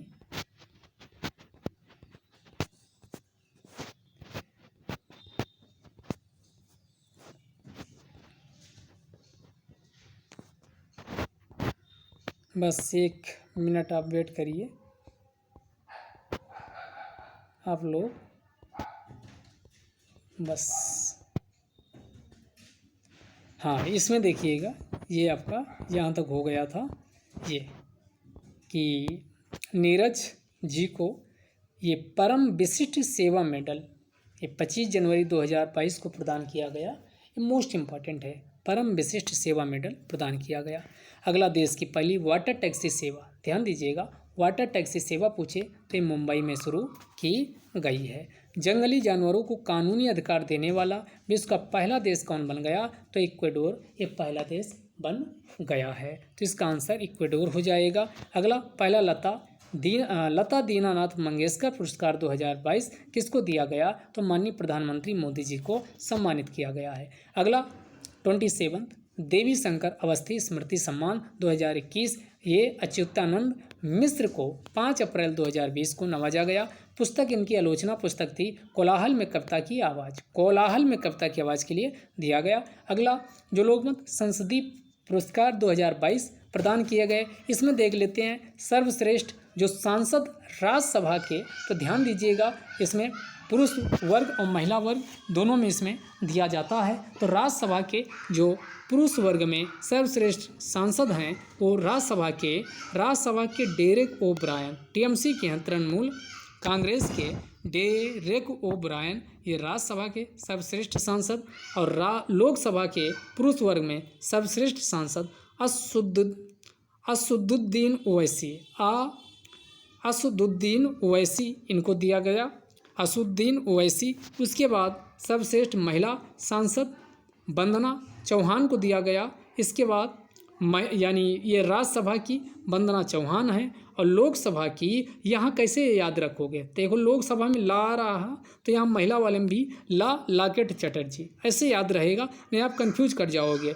तो ये लोकसभा का लाकेट चटर्जी को तथा राज्यसभा का वंदना चौहान को दिया गया। अब यहाँ से आप कैसे इन दोनों में कैसे कोरिलेट करोगे, तो यहाँ देखिए डेरेक, यहाँ भी आ रहा है, इसमें देखो कहीं पर रा नहीं आ रहा वैसी साहब में, तो यहाँ राज्यसभा का सबसे सांसद तो डेरेक ओ ब्रायन, यानी ये रा से यहाँ कोरिलेट कर लेना। उसके बाद आपका महिला वाले में भी रा, जिसमें लोकसभा ला आ रहा तो लोकेट चटर्जी लोकसभा का और राज्यसभा का वंदना चौहान को प्रदान किया गया है। अगला सर्वश्रेष्ठ नवोदित सांसद की अगर बात किया जाए तो जो नवोदित उभर रहे हैं उनमें तेजस्वी सूर्या जो भाजपा से हैं इनको प्रदान किया गया। सर्वश्रेष्ठ नवोदित सांसद राज्यसभा में मनोज कुमार झा को प्रदान किया गया है। तो ये आपके मनोज कुमार झा ये राज्यसभा के हैं, मनोज कुमार झा और तेजस्वी सूर्या, तो ये राज्यसभा और लोकसभा,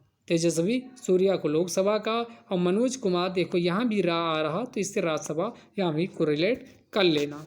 आगे आइए, life time achievement award Rajya Sabha का AK एंटनी को प्रदान किया गया, जबकि लोकसभा का भर्तृहरि महताब को। AK एंटनी खास अब इसे याद कर सकते हैं, एंटनी, पेके एंटनी, ये नाम सब लगता है, ये पश्चिमी जैसा है, तो ये सब राज्यसभा में नामित होकर ऐसे मान लो कि जाते हैं, तो इसीलिए राज्यसभा में ए के एंटनी को लाइफ टाइम अचीवमेंट अवार्ड से नवाजा गया, जबकि लोकसभा में भर्तृहरि महताब को प्रदान किया गया है। आगे कंटिन्यू करते हैं।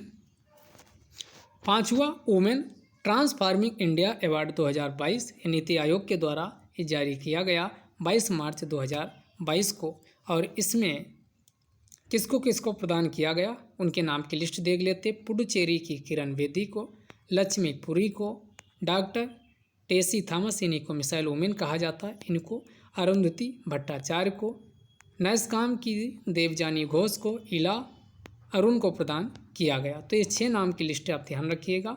पद्म विभूषण 2022, इसमें प्रभा अत्रे कला के लिए महाराष्ट्र से हैं, राधे श्याम केमका यूपी से हैं, ये समाज सेवा के लिए। जनरल बिपिन रावत उत्तराखंड से हैं, कल्याण सिंह यूपी से हैं। तो जो यानी पद्म विभूषण 4 लोगों को दिया गया, इनमें से जो ये 2 लोग हैं इनको मरणोपरांत पद्म विभूषण प्रदान किया गया है। अगला शांत स्वरूप भटनागर 2021, इसको CSIR के द्वारा यानी प्रदान किया जाता है। इनमें जैव विज्ञान के लिए डॉक्टर अमित सिंह व अरुण कुमार शुक्ल, तो अमित और अरुण तो आप इसमें नाम पकड़ लीजिए, इनको जैव विज्ञान के लिए, जैव विज्ञान के क्षेत्र में अमित और अरुण को प्रदान किया गया। आइए रसायन में देखते हैं, इम्पॉर्टेंट हैं, कठिन क्वेश्चन बना तो यही सब यहाँ से बनेगा, क्योंकि ये चीज़ें याद नहीं होती और फिर वहाँ क्वेश्चन गलत होने के चांसेस ज़्यादा हो जाते हैं। तो जैव विज्ञान में अमित और अरुण को प्रदान किया गया, और रसायन में कनिष्का और राजू या गोविंद, कनिष्का और गोविंद को प्रदान किया गया। तो कनिष्का और गोविंद ये रसायन, यानी इसका ऐसे याद कर सकते हैं कि कनिष्का व गोविंद की केमिस्ट्री बहुत अच्छी है। 2-3 बार बोलोगे। गोविंद आपका दोस्त है कोई, मान लो दोस्त, और आपका कौन, कनिष्का और गोविंद की केमिस्ट्री बहुत अच्छी है। तो यानी गोविंद और कनिष्का तुरंत एग्जाम में हिट करेगा, हम ऐसे याद किए थे, केवल याद करने के लिए है, इसमें कोई ये नहीं है कि आपको याद हो जाए एग्जाम में सही क्वेश्चन कर पाओ। तो गोविंद व कनिष्का की केमिस्ट्री बहुत अच्छी है, तो ऐसे आपको याद रहेगा, जैसे केमिस्ट्री आएगी तुरंत हिट करेगा गोविंद, यानी कनिष्का और गोविंद दोनों की केमिस्ट्री अच्छी थी। तो इसके लिए जैव विज्ञान के लिए अमित और अरुण को प्रदान किया गया। 2 याद हो गए होंगे। पृथ्वी, वायुमंडल, महासागर, ग्रही विज्ञान, इनमें किसको प्रदान किया गया, तो इसमें एक ही नाम है, डॉक्टर बिनोय कुमार सायकिया को प्रदान किया गया। अगला इंजीनियरिंग विज्ञान में एक लोग को ही इंजीनियरिंग में भी प्रदान किया गया, तो देवदीप मुखोपाध्याय, डॉक्टर देवदीप मुखोपाध्याय को इंजीनियरिंग में प्रदान किया गया। मैथमेटिक्स में फिर से 2 लोगों को प्रदान किया गया है। तो मैथमेटिक्स में देखते हैं किसको 2 लोगों को प्रदान किया गया। तो मैथमेटिक्स में कौन है, तो अनीस और साकेत। यानी देखो, कभी भी मैथमेटिक्स जो मेल ही मिल के साथ में बहुत अच्छा लगाते हैं। जितने भी कहा कि ऐसा पाया गया कि मेल की जो मैथमेटिक्स होती है, मेल कैंडिडेट की वो ज़्यादा अच्छी होती। तो अनीस और साकेत, इनकी मैथ अच्छी है, तो ऐसे आप कोड बना लीजिए, अनीस प्लस साकेत की मैथ अच्छी है। इनको भी अपना दोस्त मान लो, मैथ के मान लो, जैसे अन्य दोस्तों के नाम याद रखते हो वैसे अनीस व साकेत, जहाँ मैथ आए तो अनीस व साकेत की मैथ क्या है, अच्छी है। चिकित्सा विज्ञान में आइए, चिकित्सा विज्ञान में तो ये कौन है, डॉक्टर जिमोन पन्नीयमकल और डॉक्टर रोहित श्रीवास्तव, इनको चिकित्सा विज्ञान में प्रदान किया गया। भौतिक विज्ञान में डॉक्टर कनिक साहा, एक ही है भौतिक विज्ञान में, डॉक्टर कनिक साहा। आइए अगला, इंटरनेशनल गांधी प्राइज 2021, कुष्ठ रोग के क्षेत्र में काम करने के लिए व्यक्तिगत रूप से डॉक्टर भूषण कुमार को और संस्था के रूप में कुष्ठ यज्ञ ट्रस्ट गुजरात को प्रदान किया गया है। आगे आइए, 31वां यानी GD बिरला पुरस्कार 2021, इसको डॉक्टर नारायण प्रधान को दिया गया है। 31वां बिहारी पुरस्कार 2020-21 मधु कांकरिया को हम यहाँ थे उपन्यास के लिए प्रदान किया गया है। युवा गणितज्ञ के लिए रामानुजन पुरस्कार भारतीय सांख्यिकी संस्थान जो कोलकाता है, यहाँ की प्रोफेसर नीना गुप्ता, पीछे भी हो चुका, इनको प्रदान किया गया। पेटा इंडिया की person of the year 2021 Alia Bhatt को, ये भी पीछे हो चुका है। गोल्डन पीकॉक पर्यावरण पुरस्कार किसको प्रदान किया गया, यानी सेल, ये भी एक प्रकार की महारत्ना कंपनी है। SAIL steel authority India limited के नाम से जाना जाता।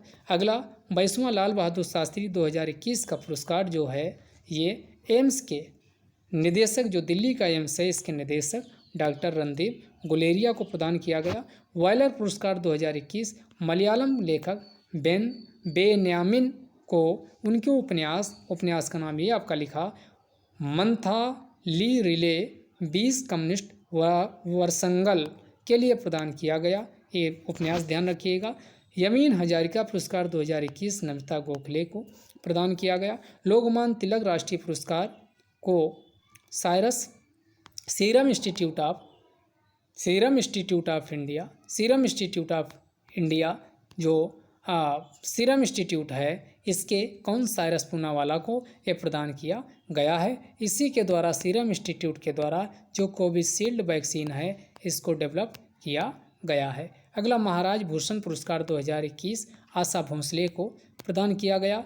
अगला एशिया गेम चेंजर पुरस्कार इंपॉर्टेंट है, 3 लोगों को प्रदान किया गया, ज्योति भट्ट, हमरा अब्बास, सोहराब हुरा।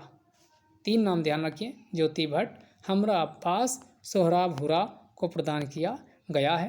पुलित्जर पुरस्कार 2022, इसमें पत्रकारिता के क्षेत्र वाला ध्यान रखिएगा, द वाशिंगटन पोस्ट को ये प्रदान किया गया है, तो द वाशिंगटन पोस्ट को प्रदान किया गया। फिक्शन के लिए द नेतन्याहू, लंबा सा है, मुश्किल है पूछेगा, N encounter of A minor and ultimately even negligible episode in the history of a very famous family, Joshua Cohen के द्वारा लिखी गई। ये नहीं, ऊपर वाला पूछा जा सकता है। एबल पुरस्कार 2022, एबल पुरस्कार 2022 से यूएसए के मैथमेटिशियन डेनिस पार्नेल सुलीवान को प्रदान किया गया, तो ये नाम आप ध्यान रखिएगा, सुलीवान साहब। Champions of the earth award 2021, तो ये अर्थ अवार्ड 2021 इम्पॉर्टेंट है, तो इसमें the sea women of Melanesia को प्रदान किया गया, जो पापुआ न्यू गिनी व सोलोमन द्वीप समूह में प्रयास करती है, यानी वहाँ पर ये संलग्न है, कार्यरत है। बारबाडोस के प्रधानमंत्री मिया मोडली को नीतिगत मामलों में प्रदान किया गया। युगांडा की ग्लैडिस कालेमा जिकुसोवा को विज्ञान व नवाचार के लिए प्रदान किया गया। मारिया कोलेस्निकोवा को किसके उद्यम के लिए प्रदान किया गया, तो ये कैटेगरी ध्यान रखिएगा। अगला टेम्पल्टन पुरस्कार 2022 से यूएसए की फ्रैंक विल्जक को प्रदान किया गया, तो अमेरिका की फ्रैंक विल्जक को प्रदान किया गया। विश्व खाद्य पुरस्कार 2022 से अमेरिका के डॉक्टर सिंथिया रोशन जोएक को प्रदान किया गया, मोस्ट इम्पॉर्टेंट है ये विश्व खाद्य पुरस्कार। इसके बाद व्हिटली गोल्ड पुरस्कार 2022 से चारू दत्त मिश्रा को प्रदान किया गया, जो एक भारतीय वन्यजीव संरक्षणवादी हैं। अगला champions of earth life time achievement award, यहाँ लाइफ टाइम है 2021, यूनेप के द्वारा दिया जाता सर डेविड एटनबरो को ये प्रदान किया गया है। रॉयल गोल्ड मेडल 2022 से किसको, तो ये बालकृष्ण दोषी को प्रदान किया गया। बालकृष्ण दोषी, इनको आर्किटेक्चर का भी यानी पुरस्कार दिया गया था, तो इसको बताइएगा किस सन में दिया गया था। वैश्विक शिक्षक पुरस्कार 2021 ये कीसिया थोरपे अमेरिका के हैं, इनको प्रदान किया गया। वहीं छात्र पूछा जाए तो इसमें छात्र में जेरेमिया थोरोंका को प्रदान किया गया, जो सियरा लियोन के हैं। टॉयलर पुरस्कार 2022 से सर एंडी हाइनेंस को प्रदान किया गया, जो यूनाइटेड किंगडम अर्थात ब्रिटेन के हैं। अगला 75वां बाफ्टा अवार्ड 2022 इसमें इम्पॉर्टेंट है, किसको, सर्वश्रेष्ठ पुरस्कार ये द पावर ऑफ डॉग के निर्देशक जेन कैंपियन को प्रदान किया गया।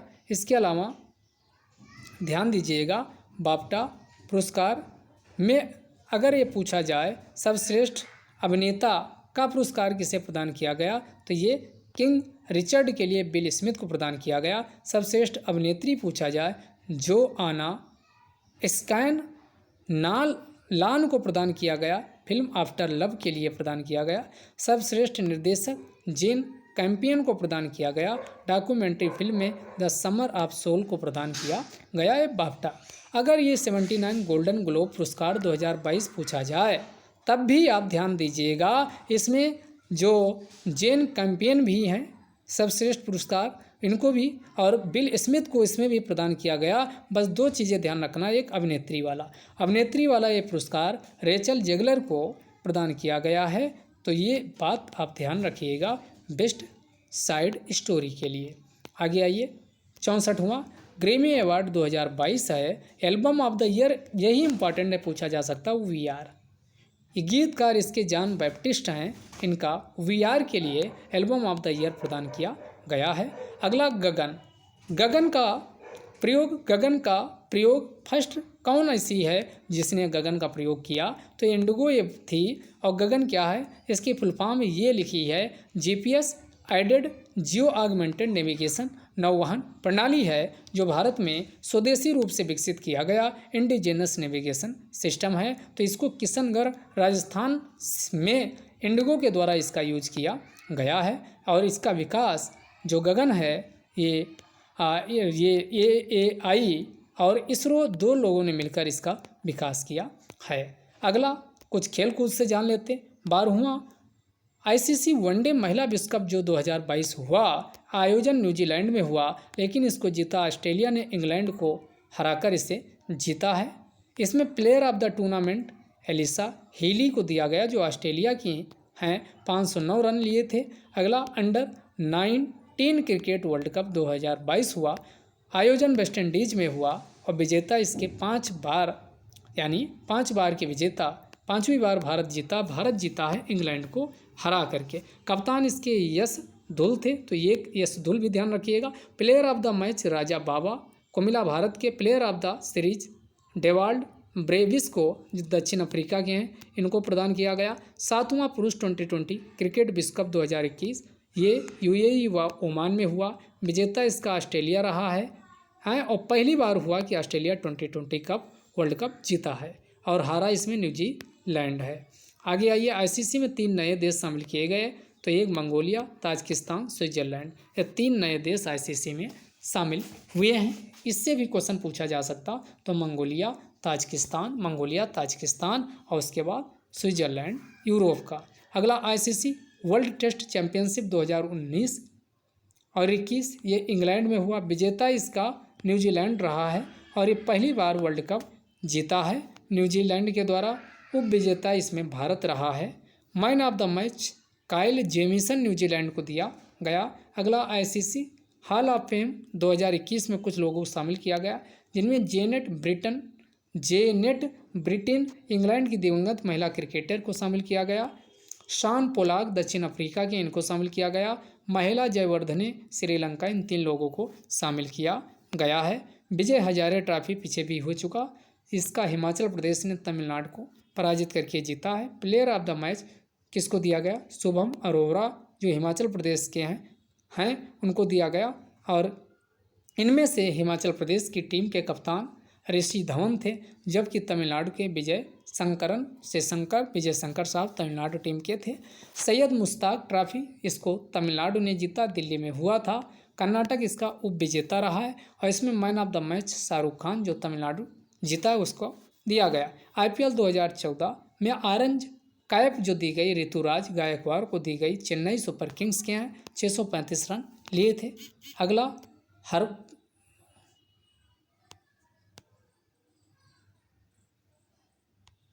आगे देखते हैं अगला वाला कि पर्पल कैप ये हर्षल पटेल को ये प्रदान किया गया। रॉयल चैलेंजर्स बेंगलुरु 32 विकेट लिए थे, इनको प्रदान किया गया। महिला एशिया कप हॉकी 2022 ये मस्कट ओमान में हुई, इसमें 8 टीमें ने पार्टिसिपेट किया। जापान इसमें विजेता घोषित किया गया और दक्षिण कोरिया इसमें उप विजेता रहा है। आगे पुरुष एशियन चैंपियनशिप ट्रॉफी 2021 6वां संस्करण हुआ, ढाका बांग्लादेश में हुआ, दक्षिण कोरिया जीता और जापान इसमें हारा है। आगे देख लेते हैं कि भारत ने पाकिस्तान को 4-3 से हरा के कांस्य पदक इसमें जीता था। आइस हॉकी विश्व चैंपियनशिप 2021 ये रीगा लाटविया में आयोजन हुआ। इसमें कनाडा ने गोल्ड मेडल जीता, फिनलैंड ने सिल्वर और यूएसए के द्वारा ब्रांज मेडल जीता गया था। अगला फीफा फुटबॉल अवार्ड 2021, इसमें सर्वश्रेष्ठ फुटबॉल प्लेयर रॉबर्ट लेवांडोव्स्की को पोलैंड के जो हैं सर्वश्रेष्ठ पुरुष वर्ग में दिया गया। महिला वर्ग में एलेक्सिया पुतेलास स्पेन की हैं, उनको दिया गया। बैलोन डी ओर पुरस्कार 2021 इसको लियोनेल मेसी अर्जेंटीना को 7वीं बार प्रदान किया गया है। अगला सैफ चैंपियनशिप 2021 मालदीव में हुआ, 13वां संस्करण था। भारत विजेता रहा, नेपाल उप विजेता इसमें रहा। सर्वश्रेष्ठ गोल स्कोरर सुनील छेत्री भारत के, और सर्वश्रेष्ठ प्लेयर बहुमूल्य प्लेयर भी यही सुनील छेत्री भारत के रहे हैं। अगला डूरंड कप 2021 इसका आयोजन पश्चिम बंगाल में हुआ, गोवा जीता है। मोहम्मडन स्पोर्टिंग इसमें हारी है। गोल्डन क्लब या नवीन कुमार पेप्सी गोवा को प्रदान किया गया। गोल्डन बूट इसमें मार्कस जोसेफ को प्रदान किया गया जो मोहम्मडन स्पोर्टिंग के हैं। अगला golden ball Edu Bedia FC Goa को प्रदान किया गया। अगला थॉमस कप 2020 इंपॉर्टेंट है, इंडोनेशिया को गोल्ड, रजत जापान को, और 14वीं बार इसमें हुआ इंडोनेशिया इसको जीता है। अगला AIF player of the award 2020-21 का आयोजन किया गया। इसमें फुटबॉलर ऑफ द ईयर संदेश झिंगन को प्रदान किया गया। इमर्जिंग के रूप में सुरेश सिंह वांगजाम उभरे हैं। फुटबॉलर ऑफ द ईयर महिला में बाला देवी इसमें है, और emerging footballer of the year में मनीषा कल्याण। अगला यूरो कप 2020 लंदन में आयोजित हुआ। विजेता यूरो इटली जीता है, और इटली ने इंग्लैंड को पराजित किया। गोल्डन बूट इंपॉर्टेंट है, ये किसको प्रदान किया गया, तो गोल्डन बूट क्रिस्टियानो रोनाल्डो को गोल्डन बूट प्रदान किया गया। कोपा अमेरिका 2021 इंपॉर्टेंट है, ब्राज़ील में हुआ। अर्जेंटीना देखो कोपा अमेरिका में अर्जेंटीना ने जीता है, और ब्राज़ील इसमें पराजित हुआ है। इसके बाद विश्व रैपिड शतरंज चैंपियनशिप 2021 पोलैंड में इसका आयोजन किया गया। और पुरुष वर्ग में कौन, तो नोदिर बेग अब्दुसत्तोरोव ये उज्बेकिस्तान के हैं। महिला वर्ग में अलेक्जेंड्रा कोस्तेन्युक रूस की इसमें प्रदान किया गया। फिडे विश्व शतरंज चैंपियनशिप 2021 दुबई में हुआ।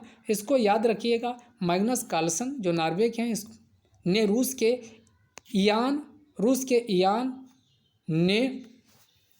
के एक मिनट दोस्तों, रूस के नेपोम नियाची को हराकर इन्होंने जीता है। कार्लसन ने 5वीं बार जीते हैं। अगला फिडे ऑनलाइन चेस ओलंपियाड के विजेता रूस रहा है, और अमेरिका इसमें हारा है। आगे विश्व स्नूकर चैंपियनशिप 2022 शेफील्ड इंग्लैंड में इसका आयोजन हुआ। इम्पॉर्टेंट है, विजेता इसके कौन, रानी ओसुलिवान इंग्लैंड के इसके विजेता रहे, और जूड ट्रम्प इंग्लैंड के इसके उप विजेता रहे हैं। कॉमनवेल्थ भारोत्तोलन चैंपियनशिप 2021 इसका ताशकंद में आयोजन हुआ, उज्बेकिस्तान। कनाडा सबसे ज़्यादा पदक जीता है, भारत इसमें दूसरे स्थान पर रहा। तो भारत के पदक की तालिका ये रही है 4, 7 और 5, 4, 7, 5 यानी टोटल 16 पदक, 4 गोल्ड, 7 सिल्वर, 5 ब्रॉन्ज मेडल रहे हैं। और सबसे लास्ट आज का है करंट अफेयर्स।